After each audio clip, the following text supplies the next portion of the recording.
It's been a while since I've really gotten back into 2D gaming. I've just been doing a lot of VR, as you can tell from my channel as of late. But there are just some genres and some types of games that you can't get in VR right now.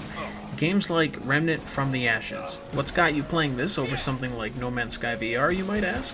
Well, I'll tell you why. One, it's basically Dark Souls with guns, and I'll go into more depth on that in a bit.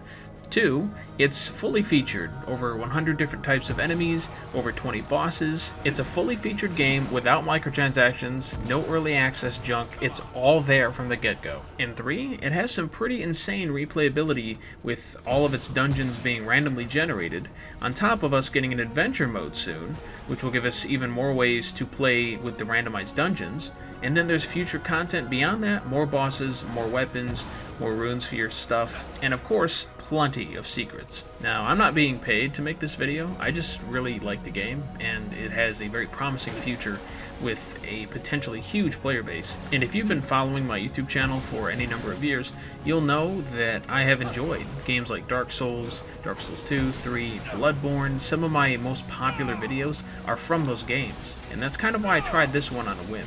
Because, like I said before, it is like Dark Souls with guns. The dodging mechanic is there, the health, the stamina bar, it all plays like a Dark Souls game. There's even a melee system that allows you to do light or heavy attacks, and the various different melee weapons that you can have will have different attacks and abilities depending on, light or heavy. But Remnant from the Ashes is first and foremost a shooter. And as someone who likes to play these kinds of games with a controller, I can safely say that the combat, aiming, and shooting feels great. It's quick, responsive, sharp, precise, with one of the only downsides being that there is mild bloom, but that's something that you can safely minimize if you crouch or pace your shots. So, we know it's Dark Souls with guns, I got that out of the way. What's the whole premise behind the game? What are you and what are you doing? Well, you're a human and you are in a post-apocalyptic Earth.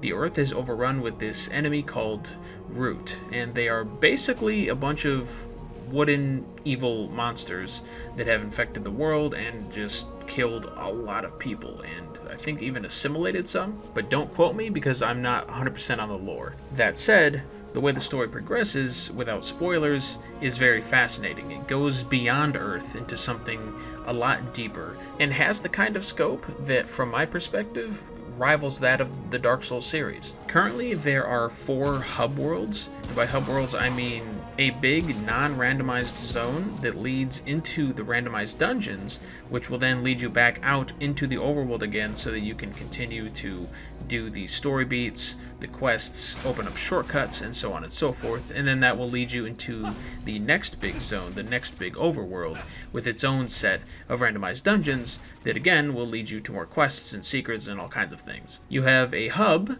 where you will go to sell things to merchants and upgrade your weapons and everything else, and in that hub called Ward 13 you will find more quest givers and more cutscenes and things along those lines. Remnant from the Ashes can be played largely single player, the whole experience from beginning to end.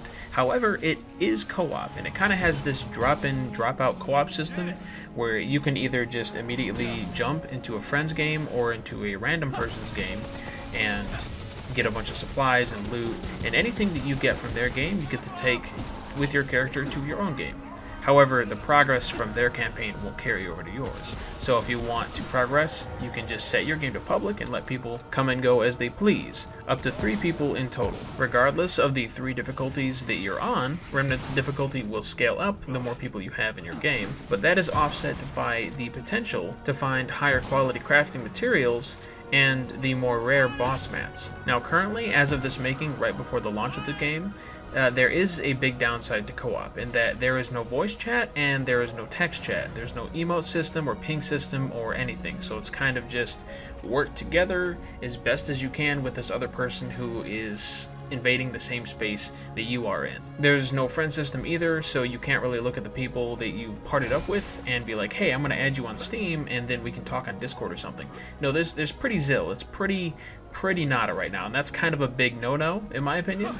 So I'm hoping that they rectify this fairly quickly after launch. Now, past the re-rollable and randomized campaign with the 3 difficulties, as well as the drop-in, drop-out co-op, there really isn't too much more in terms of modes. No PvP or anything like that. But what I think would work for this game, really quick, is like a Gambit mode, like Destiny's Gambit mode. That would be sweet. So anyway, in this game, the progression is all about traits, as well as finding and crafting boss weapons, normal weapons, as well as the runes that you socket into the weapons so that you have basically 2 extra activatable abilities, kind of like mini supers, think Destiny. Not quite as room clearing or as potent or powerful, but still fairly pragmatic. The trait system that I mentioned is all about increasing various passive skill upgrades. Now, anything from increasing your maximum health and stamina to critical chance and crit damage, or even to elemental resistance, to being able to chug potions faster. You get a trait point every 1500 experience, and there's something like 800 levels. And then you have your various armor, which are also part of armor sets.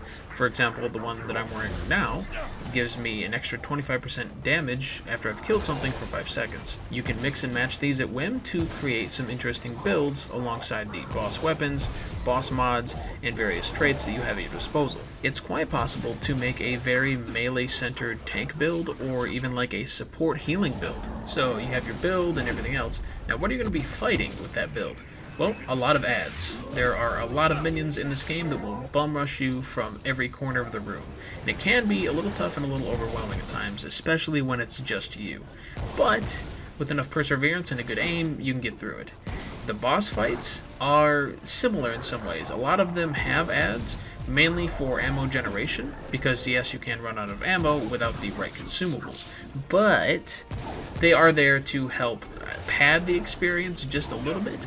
I would say the bosses in this game compared to a regular Dark Souls game, it's a little less about the boss mechanics themselves and a little more of, hey, there's ads too, watch out, they can also kill you. And the bosses is kind of like a bigger threat on top of all of that. Coming from the Dark Souls games and Bloodborne, I wouldn't exactly say it's a detriment to this game. I would say it's just kind of a different way of interpreting the standard boss fight in a game like this. That said, of the bosses that I have seen and their mechanics so far, they are very well done, well crafted, they look great, sound great, and are fun to shoot at and to test your build against. Currently, I'm 11 hours in, and I have yet to discover over half of the bosses, weapons, runes, and traits, and I'm only trait level 88 or 90, and I've got several hundred levels to go.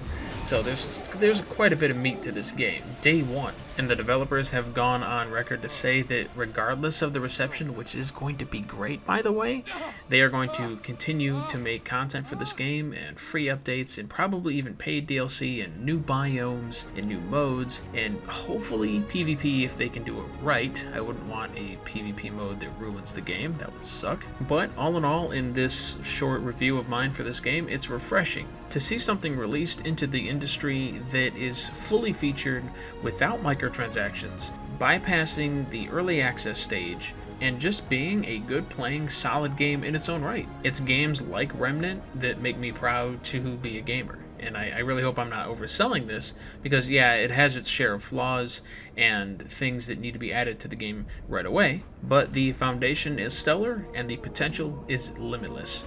Let me know what you think in the comments down below about Remnant from the Ashes. Have you played it during the VIP weekend? Are you going to be buying it tonight, or have you already bought it? Or if you're not going to buy it, let me know why and we'll talk about it. And if you made it this far in the video, then tell me your favorite build ideas in the comments down below, just so I know that you made it this far. Thank you for watching and supporting my channel, and I will see you next time.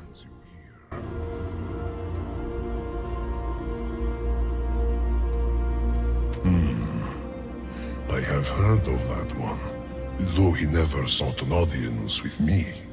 A pity, really. He wasted his time with the foolish Akari when he could have learned from I who have witnessed centuries. For example, I know exactly what you seek.